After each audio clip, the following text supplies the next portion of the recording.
Welcome to the deep dive. We're here to cut through the noise on the latest in science and tech. And you know that feeling, right? You're staring at your phone, low battery again, or maybe planning an EV trip and just wishing, really wishing, charging was, well, instant. We all want batteries that charge faster, last longer, pack more punch. But it always feels like there's this trade-off, you know? Pick two.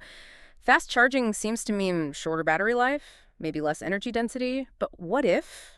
What if we didn't actually have to choose? It's a frustration everyone feels, definitely. And the technical reason behind it, the real bottleneck, is something called the electrochemical stability window, the ESW.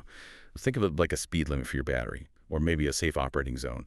It's this voltage range where things work smoothly, no unwanted chemical side reactions. But the second you push for fast charging, this thing called overpotential, it's the extra voltage kick you need to shove current through quickly. It just skyrockets.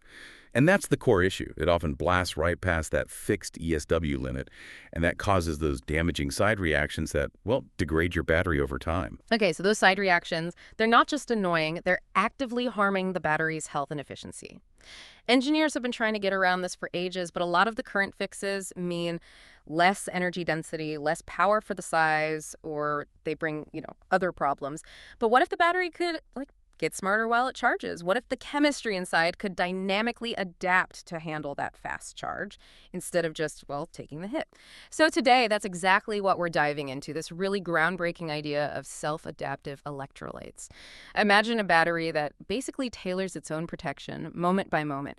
That's our mission today, figure out how this works and what it means for all of us. Okay, let's unpack this a bit more. We've all been there, right? Wishing our phone could just get a super quick charge without, dying faster in the long run. It really has felt like a pick your poison kind of deal. Charge it fast or make it last. Not both. Why has hitting that sweet spot been so tough with current batteries? Yeah, it really comes back to that fixed electrochemical stability window, the ESW. That's the voltage range, where the electrolyte itself stays stable, doesn't break down, doesn't react badly with the electrodes. Now, you want a wide ESW. That gives you higher capacity, stable operation. Good things. The tricky part is to maximize energy density, get the most power, and the smallest package anodes and cathodes are often pushed right to the very edges of this fixed window. And that inherently means, slow charging only, low rates. Because when you try to crank up the charging speed, that overpotential we mentioned, it just pushes the electropotentials right out of the safe zone. And boom, destructive side reactions. They eat the electrolyte, damage the electrodes, basically choke the battery's performance and lifespan. It's like having a performance car, but you can't just floor it constantly without causing some serious costly damage down the line. And we've seen attempts to fix this, right? People have tried things like reducing electrode tortuosity, increasing porosity, lowering electrode loading. Those things do help reduce polarization, allow for faster charging, which sounds good, but the catch is often, a big hit to energy density, so less actual power stored. Then there's that whole incompatibility problem we touched on. Like, ether-based electrolytes are okay for anodes, but then they struggle with high-potential cathodes. Exactly. And carbonate-based ones are good for cathodes, but then they're pretty harsh on lithium or silicon anodes. It's a mismatch. Right. And I've heard of dual-phase electrolytes too, but they seem to have their own issues: fragility, cost, low conductivity, or just keeping the different parts mixed properly. So the fundamental challenge, the piece that's been missing, is that the ESW in current electrolytes is fixed, while that cell over potential just climbs rapidly during fast charging, which leads to the critical question. Right. How can we design an electrolyte where the stability window itself actually increases dynamically right along with the charging current? Okay, and this is where it starts sounding almost like science fiction. An electrolyte that doesn't just sit there, but actively adapts its own chemistry. That's the heart of it. These self-adaptive electrolytes that dynamically expand their ESW during charging. How on earth does that actually happen? It's based on a really ingenious design principle. It's like a delicate chemical balancing act. They start out as a single perfectly mixed solution. It's a specific blend, a salt, a reduction-resistant solvent, and an oxidation-resistant solvent. The key is this mixture is formulated to be exactly at its cloud point. Now, the cloud point, simply put, is just that precise composition where all those ingredients are perfectly happy together, totally miscible, a clear, homogeneous liquid like perfectly dissolved sugar and water, stable when the battery's just sitting there. Okay, so it's all one uniform liquid at rest, but then charging kicks in and changes everything. How does just pushing current through it trigger such a big change? Exactly. That's the trigger. During charging, ions move around. That's how batteries work. And this movement creates a salt concentration gradient. Hmm. Basically, the salt gets more concentrated near one electrode and less concentrated near the other. This gradient, this unevenness, disrupts that perfect balance they had at the cloud point. And that kicks off a spontaneous phase separation. They call it a solvent-out-induced separation. The solvents start to unmix. Whoa, okay. So the electrolyte literally starts to rearrange itself inside the battery. How does that work? Does it know where to go? It's actually quite amazing. It self-organizes with purpose. The oxidation-resistant solvents, they naturally concentrate right near the positive electrode. That's where oxidation happens during charging. So that's where you need that protection. And at the same time, the reduction-resistant solvents, they gather over at the negative electrode where reduction is happening. It sets up this perfectly arranged spatial distribution automatically. I'm trying to picture that, an electrolyte building its own protective layers on the fly. So it's like it custom fits its protection exactly where it's needed, when it's needed. That's the beauty of it, and that's the game changer. This self-organization dynamically expands the electrochemical stability window in real time as it's charging. It's like the battery's automatically raising its own speed limit, widening its safe zone precisely when you're pushing it harder. It effectively outpaces that rising overpotential that would normally cause all that damage. That sounds almost too good to be true, like the perfect solution. But surely making the electrolyte do this complex dance must introduce some new challenges or complexities. That's a fair question, and it points to how clever the design is. The whole thing hinges on two basic requirements. First, the two types of solvents have to be miscible to start with to form that single phase at the cloud point.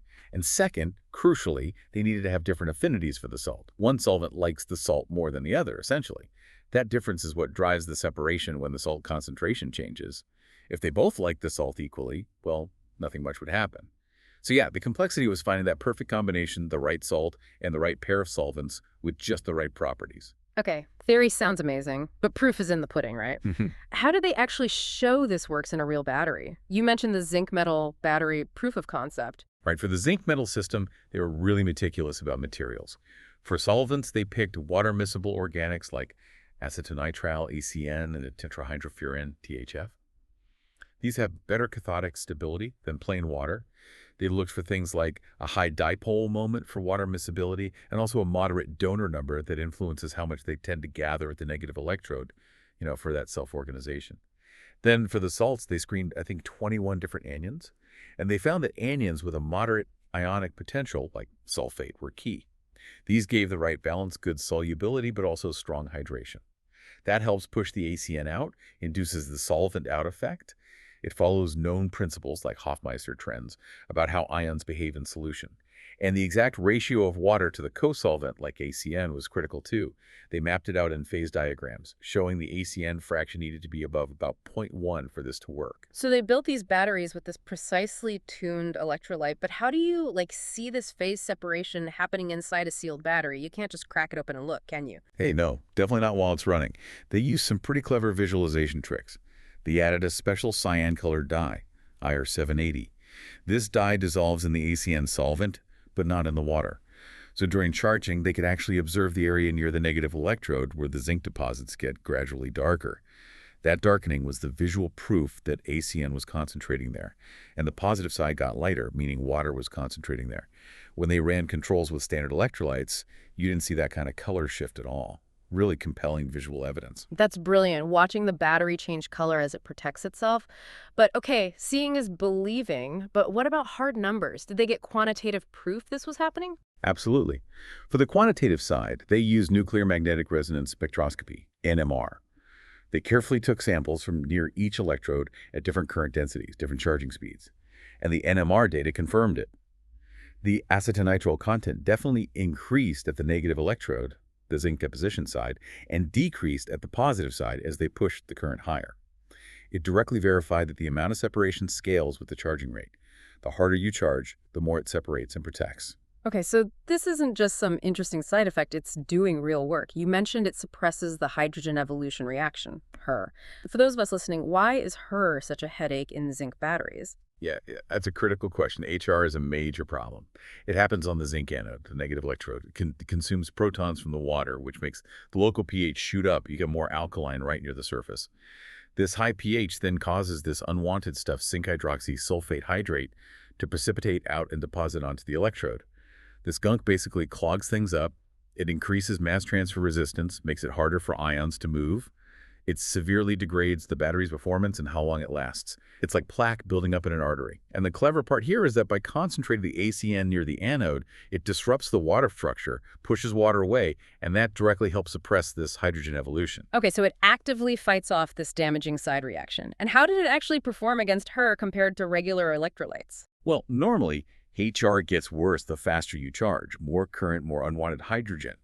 But with the self-adaptive electrolyte, they saw a substantial decrease in her activity during charging. They showed this using standard electrochemical tests like LSV and EIS. And maybe most importantly, when they looked at the zinc anodes after cycling, there were almost no deposits of that zinc hydroxysulfate hydrate stuff in the self-adaptive system.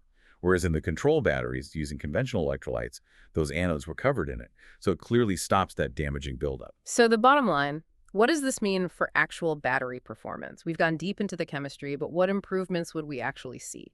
The improvements were really quite significant, pretty striking actually. So in zinc copper half cells, that's standard test setup, they got incredibly high Coulombic efficiency, like 99.7% to 99.9%, even at pretty high current densities, up to 10 metal per square centimeter. And crucially, the protective effect got better at higher charging rates, exactly what you want. Then they tested zinc symmetric cells. These showed amazing long-term stability. They cycled for 1,350 hours. Compare that to the controls using conventional electrolytes. Those failed within about 450 hours, usually from short circuits or the electrodes just falling apart. Huge difference. And finally, in full cells, using a vanadium pentoxide cathode, ZnV205, the self-adaptive ones lasted 553 cycles before hitting 80% capacity retention. The controls. Only 105 or 192 cycles. Plus, when they looked at the zinc metal itself with electron microscopes, it was dense and smooth. No dendrites, those spiky growths that cause shorts, and no passivation layers, which also hinder performance. Very clean operation. Wow, that's not just incremental improvement. That's a massive leap in performance and lifespan. And the really exciting part, you hinted at this, is the universality. This isn't just for zinc, is it? Exactly. That's perhaps the most exciting aspect. This design principle isn't limited to aqueous zinc batteries. The researchers successfully demonstrated it works in organic electrolytes for lithium-metal batteries too. And the lithium-metal, as you know, is often seen as the next big thing for really high energy density. Right, lithium metal holds huge promise for packing in more power, but they have their own serious challenges, right? Especially around safety, those dendrites again, and general stability. Precisely. Yeah. So the goal there was similar. Combine the strengths of different solvent types. Carbonate solvents, they have great oxidative stability, good for the cathode side. Ether solvents offer better reduction resistance, good for the lithium metal anode. The trick again was making them work together dynamically. They found a good combination. Fluoroethylene carbonate, FeC, anisole, and a common lithium salt, LiFSI. FeC and anisole mix well, and crucially, FeC likes the lithium salt more than anisole does. That difference is the key, again, enabling the solvent out effect when the salt concentration shifts during charging. And the results, did they see similar benefits in the lithium metal system? They did, yes. Very similar positive outcomes. In lithium copper half cells, the self-adaptive electrolyte gave the highest Coulombic efficiency. It cycled for over 300 cycles with minimal polarization, which is excellent. And importantly, it led to really uniform lithium deposition, smooth plating, which is critical for preventing those dangerous dendrites. Then in full cells, using a lithium iron phosphate cathode, like LFP, it allowed stable cycling for over 150 cycles with very little capacity fade. And it supported fast charging at a 3C rate. That means potentially charging in about 20 minutes. That's fantastic. It really does seem like this approach, this integrated phase chemistry, is tackling those long-standing compromises head-on, not just in one system, but potentially across multiple important battery types. Wow. Okay, this deep dive has really opened my eyes. This is such an ingenious step forward for batteries. It's shifting the focus, isn't it? It's not just about tweaking individual materials anymore, but about making the entire electrolyte chemistry adaptive, responsive to the demands we put on it, like fast charging. It's like the battery's alive, almost. It really is a different way of thinking. What's so fascinating is moving beyond just looking at molecules and integrating this idea of phase chemistry, phase separation, right into the electrolyte design. It creates this broad framework. The fact that an electrolyte can dynamically expand its own stability window in real time as needed, that's a paradigm shift. It lets you have both fast charging and high energy density without sacrificing one for the other. It's elegant. Yeah, what really sticks with me is this idea that our batteries won't just be dumb energy buckets anymore. They could actually be intelligently managing their own internal environment. And that leads to a future where, yeah, charging is way faster, batteries last much longer, and all our devices, our EVs, just become more efficient, more reliable. Maybe goodbye range anxiety, finally. And thinking ahead, it really prompts the question. As these self-adaptive electrolytes move from the lab to reality, how could this breakthrough unlock entirely new battery applications, things we haven't even thought of yet, perhaps pushing the boundaries for portable power, grid storage? Hmm. What new possibilities does this open up? Definitely something to think about as we watch this technology develop. Well, that's all the time we have for this deep dive. We hope you feel a little more charged up about the future of batteries.